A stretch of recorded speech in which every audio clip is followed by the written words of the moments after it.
subhanahu wa ta'ala is the greatest. He does not need your ibadah, does not need your concentration. Allah is not waiting for your charity. Allah's kingdom and dominion does not increase with your dhikr and tasbih and ruku' and sujood. We need Allah. We need Allah. We need Allah.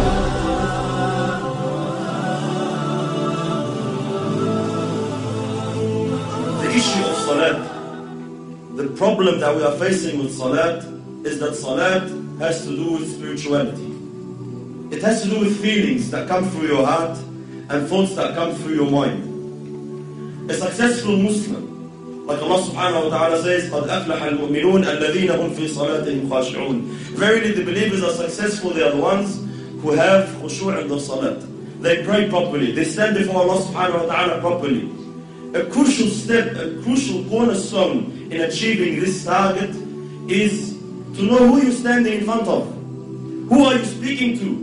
Which words are you reading? These feelings, this set of feelings, they have to come through your heart, and the more they take you on, the more they are in your heart, the better your salat is. And the weaker these thoughts and feelings come to your heart, the weaker your prayer is. Most of us, my brothers and sisters, when we stand in our salat, we are daydreaming. That's the honest truth. 90% of us, we're daydreaming in our salat. We're not even thinking of what we are supposed to think about. The thought of thinking of something doesn't exist. Why? Because the intention is not there, the strength is not there, the understanding is not there. This is why briefly, inshallah, what feelings, what emotions must come through our hearts standing before Allah subhanahu wa ta'ala? How can we assist? How can we basically amplify these feelings? Number one, knowing who Allah subhanahu wa ta'ala is. Who am I talking to? Who am I standing in front of? Allah subhanahu wa ta'ala, my brothers and sisters, does not need us. Allah subhanahu wa ta'ala is the greatest. He does not need your ibadah, does not need your concentration. Allah is not waiting for your charity. Allah's kingdom and dominion does not increase with your dhikr and tasbih and ruku' and sujood. We need Allah. We should be honored. Every single one of us, the second you make takbir, the second you say Allahu Akbar, should be honored. That Allah subhanahu wa ta'ala has allowed you a window of opportunity to speak to Him, to stand before Him. This is why the ulama say, whoever wants to talk to Allah, he should pray. You want to talk to Allah, start praying. When you're praying, you are directly, with no barriers, with no intermediaries, with no interpreters, you are speaking to your Lord, your Creator. This is why very, very important that we realize who we're talking to, my brothers. It's a small brief hadith. You know, Allahu Akbar, the understanding we should have who Allah subhanahu wa ta'ala is. Muhammad sallallahu alayhi wa sallam says in the authentic hadith, أَطَّتِ السَّمَاء وَحُقَّ لَهَا أَنْ طَئِتْ. The heavens have squeaked. You know, when you jump on a horse or a camel, the saddle makes a squeaky noise from the weight.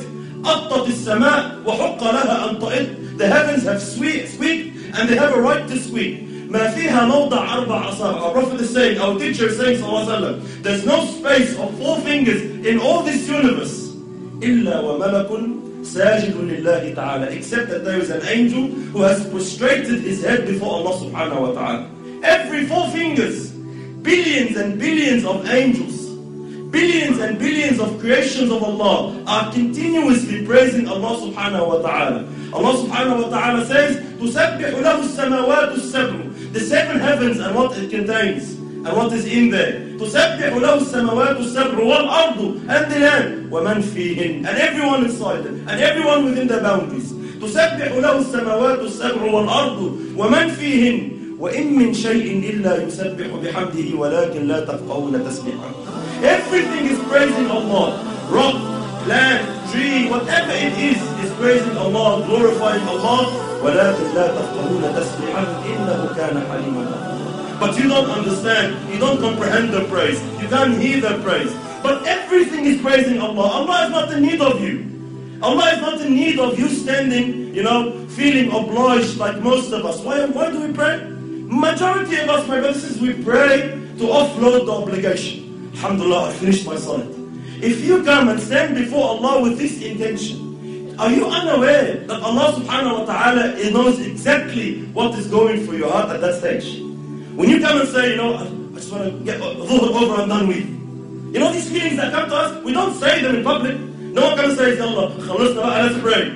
No one says that. No one says to his man, get over and done with, khalas. We say, let's go pray over in my heart. Please, let's go. Let's go. Over and done with. This feeling that I'm praying just to offload the burden of salat is not the right feeling you should have. You should be honored, my brothers and sisters, wallahi, in issues of dunya. When we deal in our dunya here, with human beings like us, wallahi, subhanallah, if you stand in front of someone you're afraid of, like a judge in court, or a bully of some sort in Auburn, or a president, a prime minister, an ASIO agent, wherever you stand in front of, what happens to you naturally, without no motivation, without no one to have to give you a 7-step course on how to fear him? Naturally speaking, subhanallah, your heart starts pounding. You feel something. When you stand in front of the judge and he's about to announce the decision whether you'll got 15 years in jail or not, your heart starts pounding naturally. No one needs to give you a course. Why? Because we are aware who this person is. I know who he is. I know what authority he has. I know what he can do. I know what he can decide now. He can wreck my life. And because I know this, naturally the feeling, the emotion comes naturally. The problem is when we deal with Allah, these feelings do not exist. You stand before Allah and you're daydreaming. We all know Allah knows what's in your heart. يَعْلَمُ السِّرَّ وَأَخْفَى. But it does not move anything in you. Every blue moon, every now and then, maybe in Ramadan when you're feeling down, something that you're going through trouble with your family, you want to get married, you get some emotion. Other than that, our salat is just far off where it should be. Why? We are unaware who you are standing in front of. The understanding that Allah now subhanahu wa ta'ala has allowed you to speak to Him. Wallahi, my brothers and sisters, wallahi, we see Muslims in this dunya, they get to meet a sinner. Let's say an actor or an actress or a pop star of some sort. And they are so overwhelmed by the fact that they had an opportunity to get his signature or her signature. They're just so overwhelmed. They would say, they'll be speechless. I'm actually standing in front of you, I can't believe it.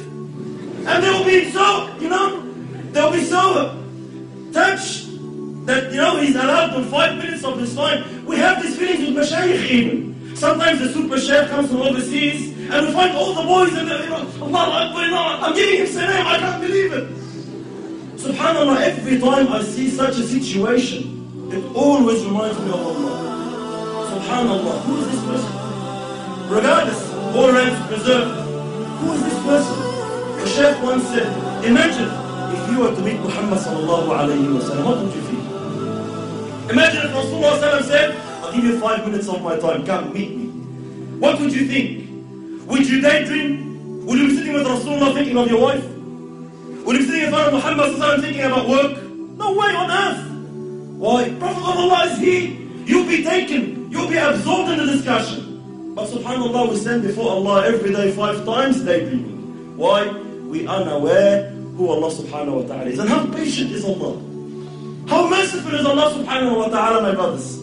Imagine Allah subhanahu wa ta'ala knowing, seeing what's in your heart. He gave you everything. He gave you the wife you're busy with. He gave you the husband you're busy with. He gave you the job you're thinking of. He gave you everything you're thinking about that's distracting you from Him. And He knows that, and He is patient with you. He is Halim subhanahu wa ta'ala. He still accepts you. He still allows you. Subhanallah. Imagine a prime minister allows a peasant to come and meet him for 5 minutes. Says, alright, you have problems, come. I'll allow you to meet the prime minister. But the peasant comes, he enters the office, and he starts playing with things around in the office, forgets about the prime minister. What will happen to this guy? He'll be banned. You will never ever have a chance to meet the prime minister again. Why? You're an idiot.